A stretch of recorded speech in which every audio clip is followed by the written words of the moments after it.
Hello everyone, it's Oliver Harper here, back for a new Q&A, and the first question is from Frederick. Hello Oliver, first question. Now that we finally know the title for episode 9, and have you seen the first teaser trailer, what are your general thoughts on it, and do you think it has any chance of making up for the huge backlash that was The Last Jedi? Yeah, I watched the first teaser trailer like everyone else. I thought it was okay, it didn't blow my socks off. I liked, hearing Luke's voice. I like seeing Lando Calrissian, of course, and hearing Palpatine's laugh at the end was, oh, okay, this is quite interesting. It's also, in my mind thinking, are they obviously kind of do sort of retcon or it's basically course correction for this series with this new film. I think, like most people are predicting. There's a lot of people that love The Last Jedi, and if they change the direction, radically, does it make that movie kind of redundant? I don't think they would change it that drastically, because it will mess up the whole narrative, really. I still don't think they had a clear narrative from the get-go. If J.J. Abrams was on it from, straight for all three of them, then we would have this kind of clear idea. But I still kind of think they were making up, a lot of the film as they went along, for each one. But hearing Palpatine laugh, does it imply at the end when they see the destroyed Death Star? Is that the destroyed Death Star from Jedi? Are they on Endor? So yeah, it's very confusing. I think as we go through the coming months, and then there's another teaser trailer put out, then we'll have a clear idea where they're going with this. But obviously Luke will be back as a Force ghost. The rise of Skywalker, is that sort of implying that Rey could be a Skywalker, or that Kylo Ren will become the Skywalker he's meant to be? Who knows? But yeah, it was okay. I didn't cry like that gentleman did that made the news, and Mark Hamill had to come out and defend him. But yeah. Second question. What amongst all the buddy cops and dynamic duos in movie history, which one do you think worked the best or had the best chemistry? Batman and Robin. Yeah, Batman and Robin from the 60s show with Adam West and Burt Ward was really good. They had a great duo. But in buddy cop movies, I think Lethal Weapon easily are the most successful, because they made 4 movies out of it and a TV series later on.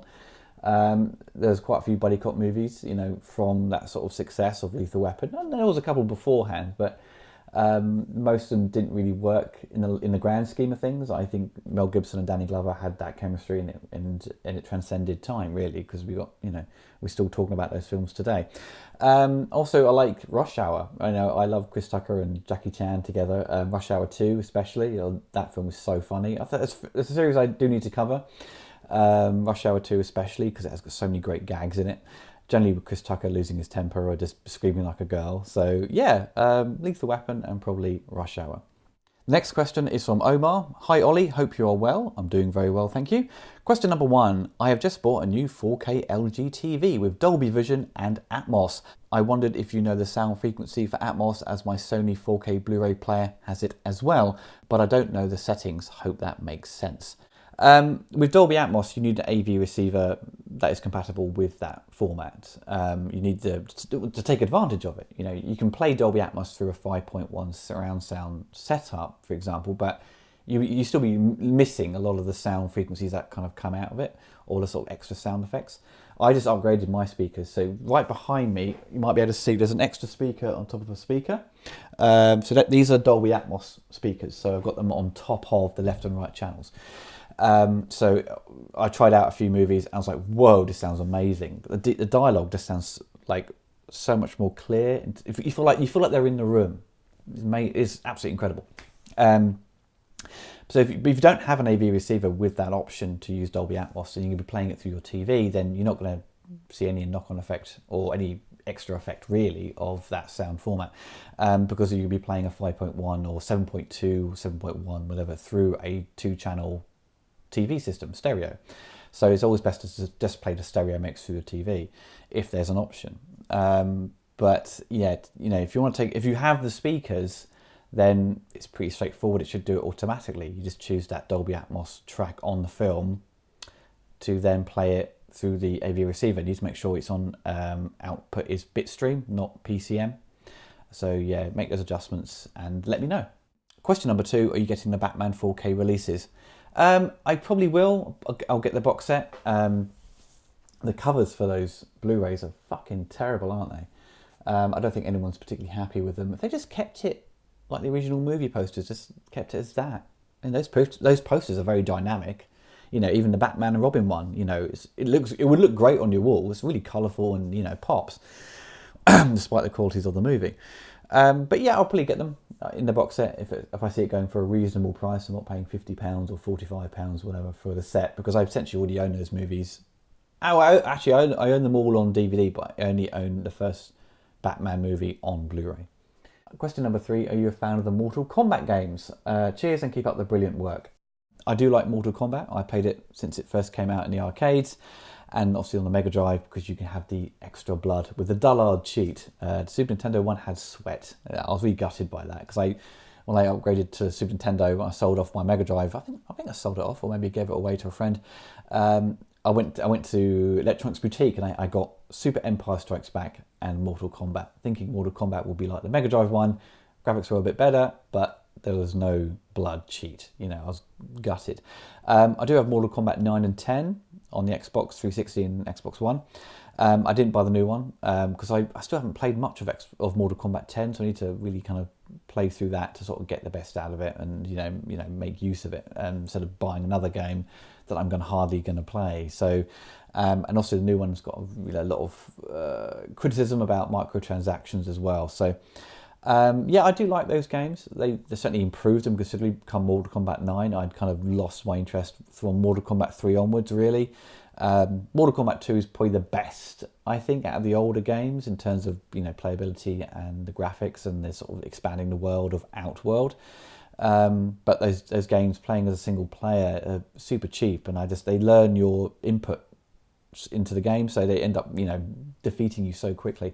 But I still have a soft spot for the first one, because it's just basically it's just basically Enter the Dragon, isn't it? And I love that sort of I love the backstory of those games, because Street Fighter 2, which I prefer, didn't really have a story, and the stories now, like come Street Fighter 5 on the PS4 I've been playing, the stories are so like tacky and cheap. They're so cheesy, and it's like, oh, just skip past this story, get to the bloody fighting. Because the animated movie of Street Fighter 2 is great story. Whereas the kind of ongoing story with these video games are just so loosely told and sort of melodramatic, it's just a bit meh. But yeah, I may get the new Mortal Kombat game once it comes out at a cheaper price. At the moment it's like full price, I'm not paying that. The next question is from Wit. Hi Oliver, hope all is well. Do you think there's a possibility you'll do a retrospective review on the Batman Arkham game quadrilogy in the future? Hasn't really crossed my mind, Wit. I mean, I could do. I mean, it's not...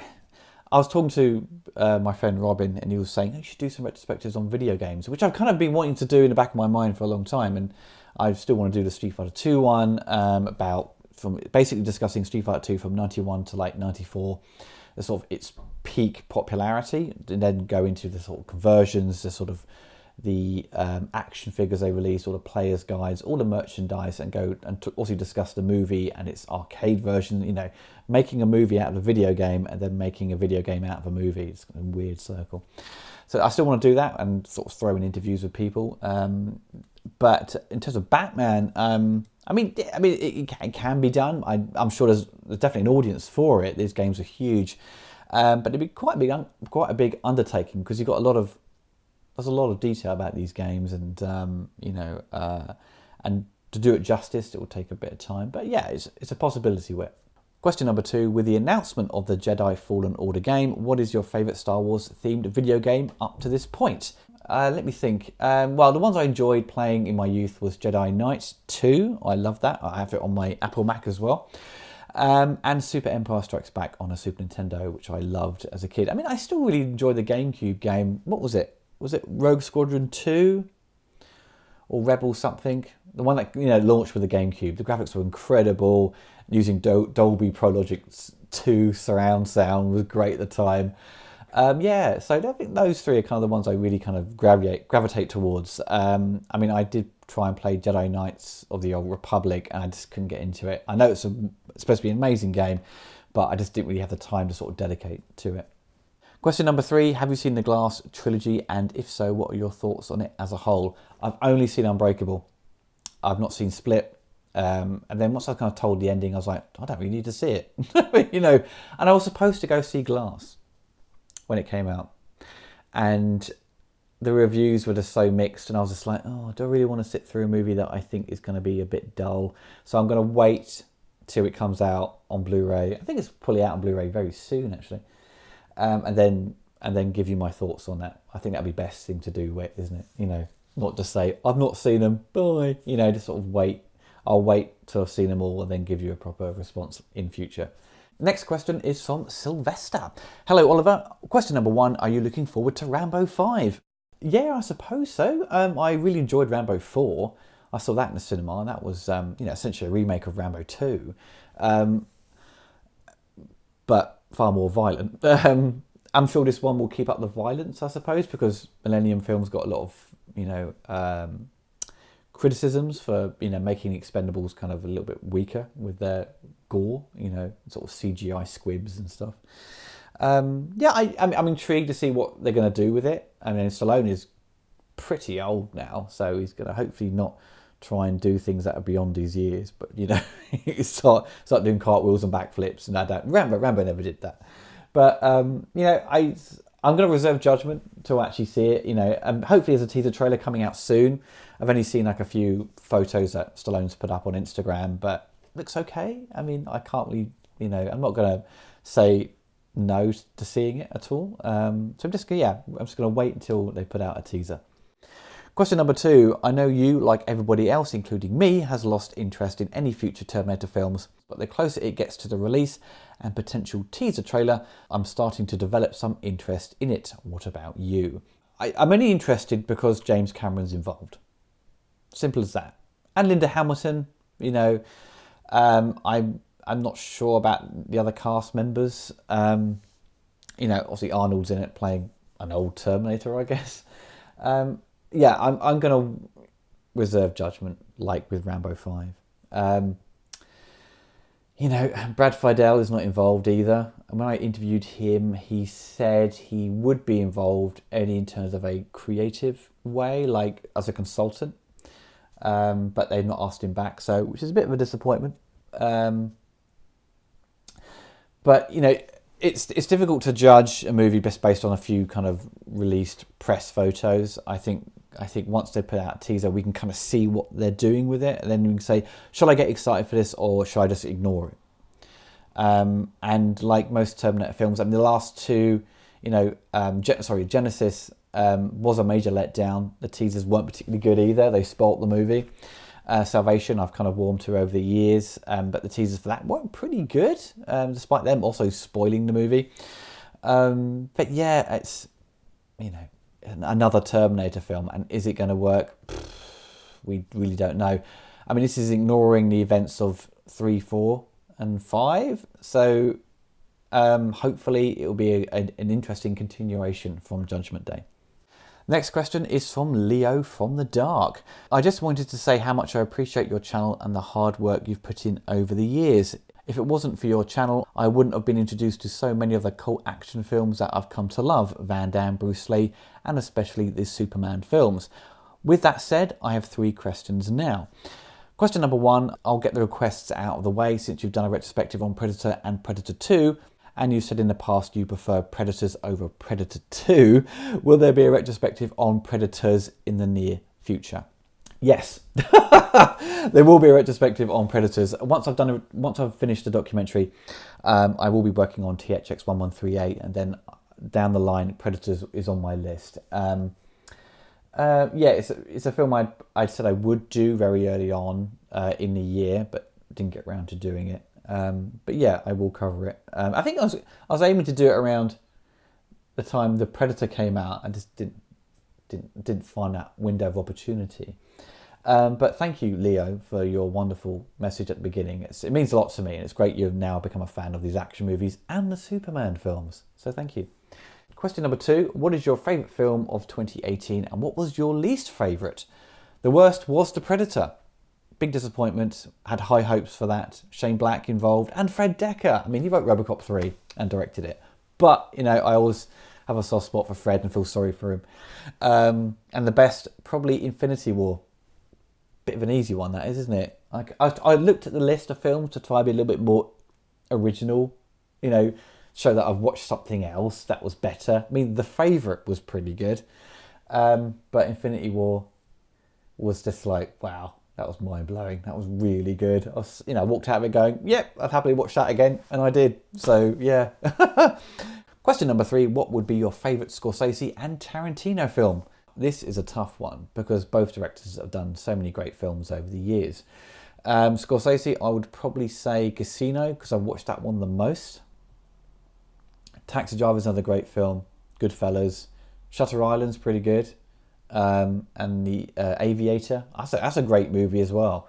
Fuck. Yeah, probably Aviator and Casino. For Tarantino, I would probably say Django Unchained. That was so funny. Action's really good in it. And it felt like, I know it's a lot of these films are always kind of love letters to other genres, and they sort of use contemporary music or music of a particular period to sort of fit his film. I mean, Hateful Eight, very long film. That was a really good film as well. Kurt Russell in it and Walter Goggins, like swearing like a trooper. God, so funny. Yeah, I'd probably say Django Unchained because it was just like, the final battle at the end was so good, and he blows so many guys' nuts off. It's disgusting, but really entertaining. Next question is from Andre. Hi Oliver, just asking your opinion on the title alone, Terminator Dark Fate. Does it work for you? Kind of, I suppose. I mean, Dark Fate, obviously indicating what the film's going to be about. Sort of impending dark future, I suppose, the fate of humanity. Doesn't work as well as Judgment Day. I think they could have had a better title, honestly. I don't know, though, what they could use. The Rise of Skynet? That would be so cheesy. Terminator Forever. Let's do that. Also, would you consider a retrospective review on Apocalypse Now? This year being its 40th anniversary. It's got everything. 2 cuts, a famous documentary, and its production hell, etc. It's very tempting to cover it because there's a new 4K Blu-ray coming out. I've seen it a couple of times over the years. It's not in my top 10 list of favourite movies. I know loads of people out there adore that film, and it's one of Coppola's kind of iconic movies.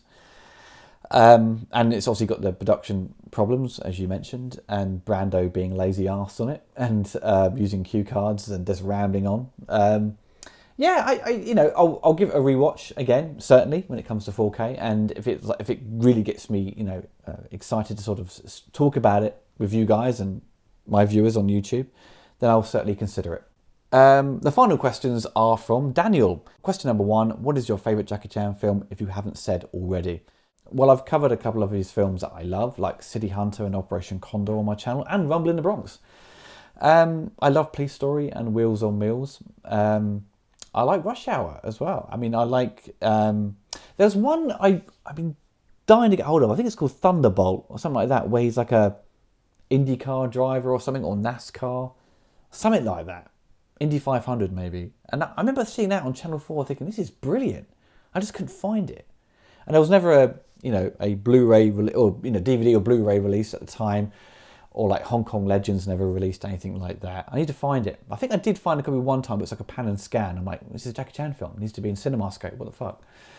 So yeah, those. This is tying to your next question. Have you thought about doing retrospective reviews of Jackie Chan's Police Story films? In regards to that, I bought the box set with Police Story 1 and 2.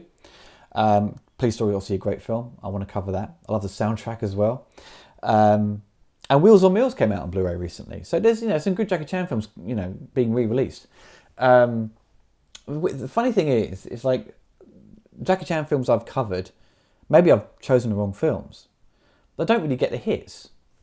It's weird that my audience tell me they love Jackie Chan and his movies, but only like a quarter of them actually will tune in to watch a review of that particular movie. It's bizarre. My content doesn't appeal to a certain demographic, or people in certain countries don't watch my stuff who have a huge following of Jackie Chan. I don't know. So it's always kind of leaves me a little bit reluctant to cover his movies in future more frequently, because I know my audience won't really tune in for it. But I still want to cover it. So fuck it, I'm going to do it anyway. So yeah, I will do police story in future. I mean, there's a list of films I need to cover because I've had such time off the channel, not covering movies and focusing on documentary. It's kind of hindered my time for that. So I apologise if you love the retrospectives and you want to see more of them.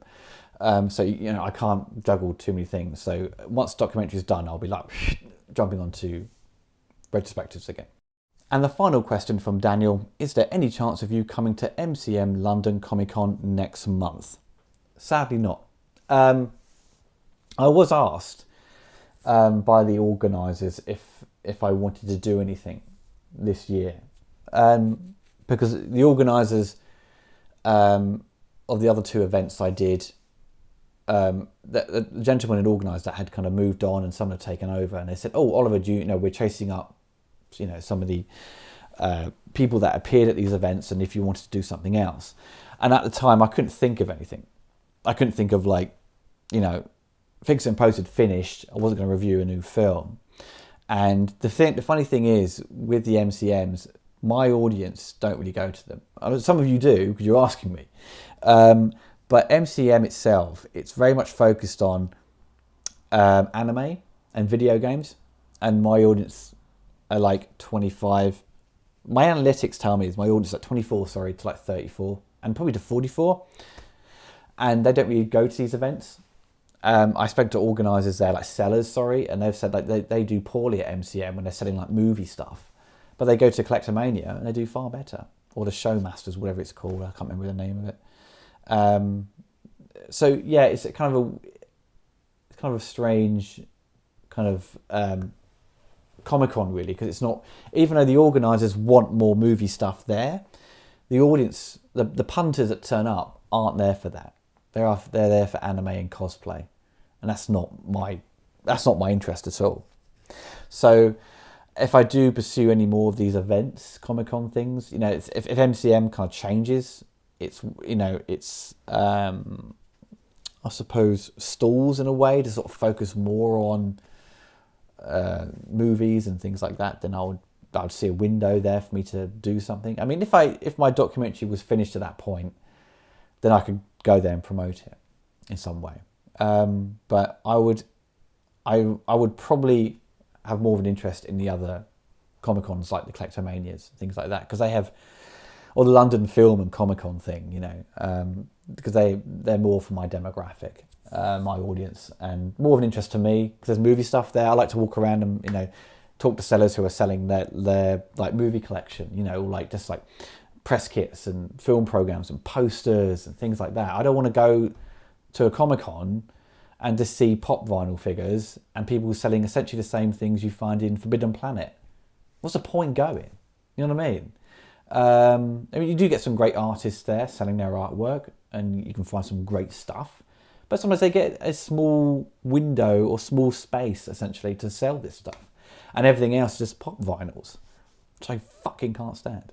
I just hope to the day when pop vinyls lose any value, and everyone who's built this massive collection of these heads, little figures, will have no value, and they'll just be dust collectors. And they are dust collectors. You guys know this. You've probably bought some as well. I was given one by a friend, and I was like, "Gary, what's this?" It was like, did it as a joke.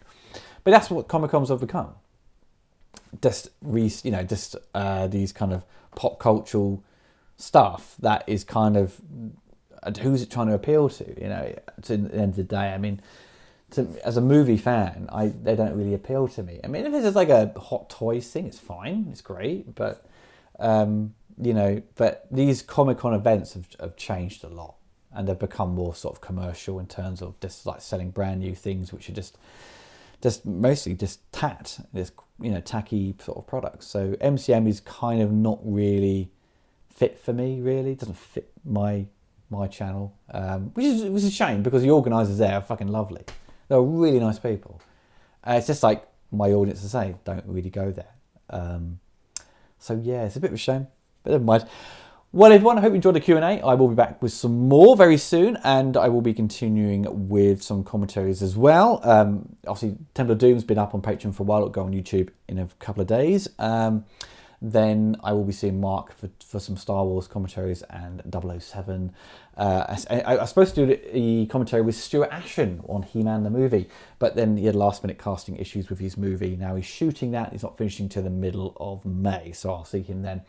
And I will be doing a video about the documentary for you guys exclusively. So I'll be discussing my sort of process of editing it and giving you sort of an update what's been going on, and I may play you a clip as well. So yeah, you've got that to look forward to in the next few days as well. Okay everyone, take care, and I'll see you all next time.